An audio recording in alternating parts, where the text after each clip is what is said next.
أعوذ بالله من الشيطان الرجيم. بسم الله الرحمن الرحيم. السلام عليكم ورحمة الله. الحمد لله الذي هدانا لهذا وما كنا لنهتدي لولا أن هدانا الله. أشهد أن لا إله إلا الله وحده لا شريك له وأشهد أن محمدا عبده ورسوله. رب اشرح لي صدري ويسر لي أمري واحلل عقدة من لساني يفقهوا قولي. لا حول ولا قوة إلا بالله العلي العظيم. الحمد لله حمدا كثيرا طيبا مباركا فيه. Pertama-tamanya marilah kita sekali lagi merafakkan rasa syukur kita seikhlas-ikhlasnya, sebanyak-banyaknya kepada Allah SWT yang masih lagi mengizinkan kita hidup dan hidup beriman kepadanya dan hidup beribadah kepadanya.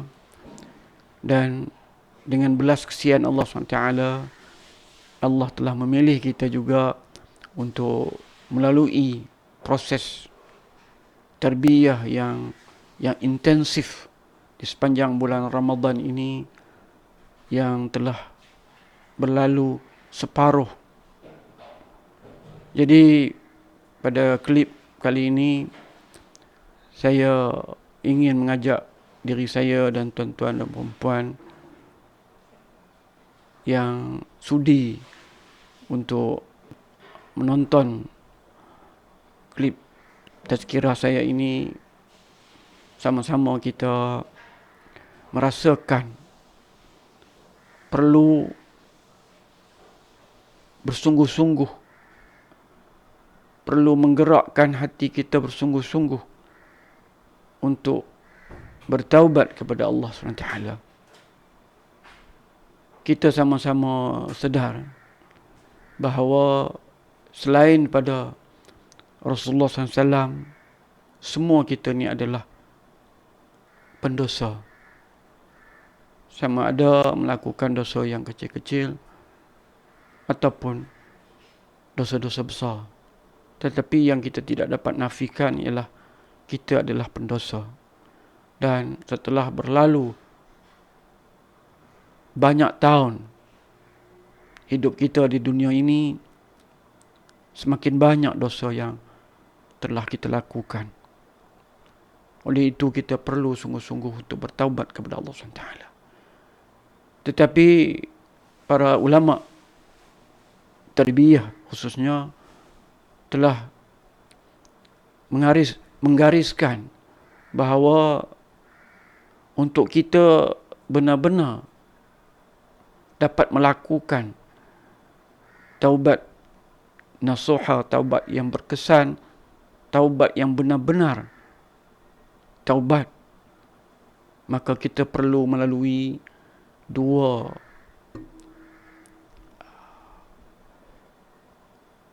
perkara yang sangat-sangat penting yang membawa kita kepada taubat itu. Yang pertamanya adalah muraqabatullah, yakni rasa dipantau dan diawasi oleh Allah SWT setiap ketika hidup kita. Pada ketika itulah bila kita berusaha dan berjaya menanam muraqabatullah ini, rasa diawasi dan dipantau, diteliti oleh Allah SWT dalam setiap detik hidup kita, setiap tarikan nafas kita, kita akan jadi sensitif yang kita telah banyak melakukan kesalahan, kesilapan, melakukan maksiat terhadap Allah SWT. Daripada muraqabatullah itu, kita pergi kepada perkara yang keduanya, iaitu muhasabah ataupun mencermin diri, menghisap diri, menyoal siasat diri kita. Dan sebagaimana yang telah dijelaskan oleh Ibn Qayyim Al-Jawziyah rahimahullah, yang mengatakan salah satu daripada rukun muhasabah itu adalah kita membandingkan baiknya Allah terhadap kita dan buruknya amalan kita ataupun tindakan kita terhadap Allah yang Maha Pemurah dan Maha Baik itu. Bila kita bandingkan ni, barulah kita tahu kita adalah hamba yang durhaka pada Allah SWT. Dan perlu kita menyegerakan taubat kita kepadanya. Jadi, para ulama tarbiyah telah mengatakan bahawa muraqabah adalah sentiasa merasa diperhatikan oleh Allah dan terarahnya perhatian kita kepada Allah. Dia dua arah ya. Pertamanya kita merasai bahawa setiap ketika kita ini diawasi dan diperhatikan oleh Allah SWT. Dan di sebaliknya itu pula, kita perlu pula mengarahkan perhatian kita, kehidupan kita ni kepada Allah SWT.